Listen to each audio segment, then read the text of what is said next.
ГСП онлайн. Городские новости сейчас.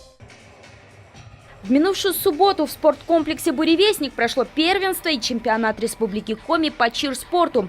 Для нашего региона вид довольно молодой. Соревнования проходят всего 3-й раз. Поэтому география пока не такая обширная. Команды из Усинска, Сыктывкара, Сосногорска и, конечно же, Ухты. Это 325 человек в 3 возрастных категориях – взрослые, юниоры и дети.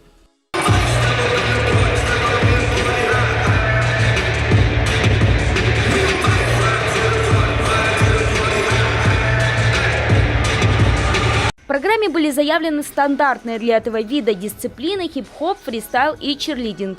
К сожалению, последнее у нас в Коми пока не особо развито, поэтому в соревновательной программе фактически его и не было. Но тем не менее, председатель Федерации чирспорта в Коми Саид Джараев, он же руководитель самого прославленного в регионе хип-хоп коллектива United Beat, отмечает, развитие есть.